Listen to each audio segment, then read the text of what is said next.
నమస్తే, నేను doctor Krishnamohan Yarlagadda, surgical gastroenterologist, Amor hospital, Hyderabad. ఇవాళ మనం మాట్లాడదాం అనుకుంటున్నది కాన్స్టిపేషన్ గురించి. అసలు ఈ కాన్స్టిపేషన్ అంటే ఏంటి? మలబద్ధకం. ఎందుకు వస్తుంది? నీళ్లు తాగకపోతే హార్డ్ మోషన్ అవుతుంది. అసలు నీళ్లు తాగకపోతే అదే గట్టిపడిపోయి రాయిలాగా అసలు రాదు. 2, నిద్ర లేకపోతే కాన్స్టిపేషన్ రావచ్చు. మీరు పడుకోవాల్సిన టైంలో పడుకోకపోతే డెఫినెట్గా మలబద్ధకం అనేది రావడానికి అవకాశం ఉంది. అట్లాగే మీరు తినే ఆహారంలో ఫైబర్ లేకపోతే, తగినంత మోతాదులో కనుక ఫైబర్ లేకపోతే అప్పుడు కూడా మీకు ఈ కాన్స్టిపేషన్ అనేది రావడానికి అవకాశం ఉంది. అట్లాగే మీరు సివియర్ ఆల్కహాలిక్స్ అయినా, స్మోకర్స్ అయినా అప్పుడు కూడా కాన్స్టిపేషన్ అనేది డెవలప్ అవడానికి అవకాశం ఉంది. సో ఈ మలబద్ధకం అనేది రావడానికి రకరకాల కారణాలు, అంటే మన లైఫ్ స్టైలే ముఖ్యంగా దానికి కారణం. సో హ్యాబిచువల్ కాన్స్టిపేషన్ అంటాం. అంటే కొందరు ఒక అలవాటు కింద మార్చుకుంటారు. అది ఏదో కారణం వల్ల ముందు మానేస్తారు, సరే ఇవాళ వెళ్ళకపోతే ఏముందని హడావిడిలో మానేసిపోతారు. Over a period of time అది అలవాటు అయిపోతుంది. దీన్ని హ్యాబిచువల్ కాన్స్టిపేషన్ అంటాం. మరికొంతమందిలో ఈ కాన్స్టిపేషన్ ఉంది కదా అని చెప్పి వేలు పెడుతూ ఉంటారు. అలాంటప్పుడు అల్సర్ కూడా ఫామ్ కావచ్చు పెద్ద పేగులో. దానిని SRUS అంటాం, అంటే సాలిటరీ రెక్టల్ అల్సర్ సిండ్రోమ్. ఇది పిల్లల్లో కూడా చూస్తున్నాం. 10 ఏళ్ళు పైబడిన వాళ్ళందరిలో కూడా ఇలాంటి అల్సర్స్, రెక్టల్ అల్సర్స్ ఫామ్ అయ్యే అవకాశం ఉంది. వేళ్ళు పెట్టి ఆ మలాన్ని తీయాలని ప్రయత్నిస్తే కనుక. పెద్దవాళ్ళలోనూ చూస్తాం, చిన్నవాళ్ళలోనూ చూస్తాం.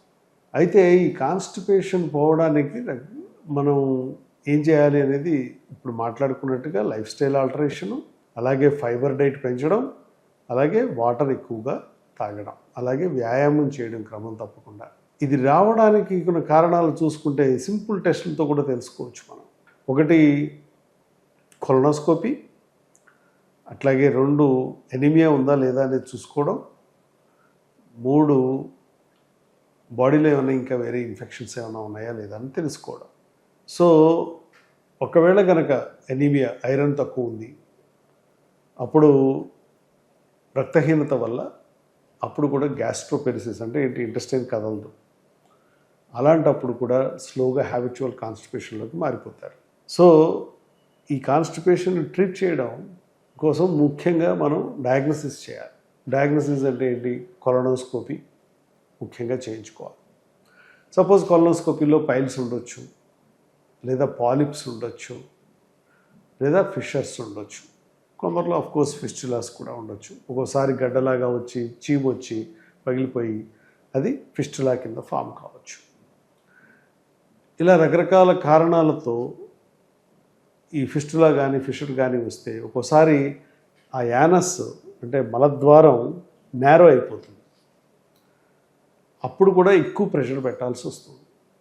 దానివల్ల మీ రక్తనాళాలు, అంటే మనకు 3 రక్తనాళాలు ఉంటాయి అక్కడ. ఆ 3 రక్తనాళాలని బయటికి తోస్తూ ఉంటే రోజు హార్డ్ మోషన్ వల్ల అవి జారి కిందకు వస్తాయి. వాటిని పైల్స్ అంటాం. ఒక్కొక్కసారి అది కట్ అవుతుంది లోపల, అప్పుడు దాన్ని ఫిషర్ అంటాం. ఒక్కోసారి చీముగడ్డగా తయారై పగిలిపోయి ఒక రంధ్రంలాగా ఏర్పడి రోజు దాంట్లో చీము వస్తూ ఉంటే దాన్ని ఫిస్టులా అంటాం.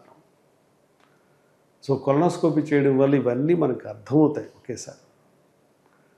అట్లాగే దానికి రిలేటెడ్ నేను ఇందాక చెప్పిన బ్లడ్ టెస్ట్లు అన్నీ కూడా చేయించుకుంటే డెఫినెట్గా కాన్స్టిపేషన్ అనేది లేకుండా చేయొచ్చు. అందుకని మీకు వీలైనప్పుడు సంప్రదిస్తే తప్పనిసరిగా దీనికి మనం మార్గాంతరం కనుక్కోవచ్చు. Thank you.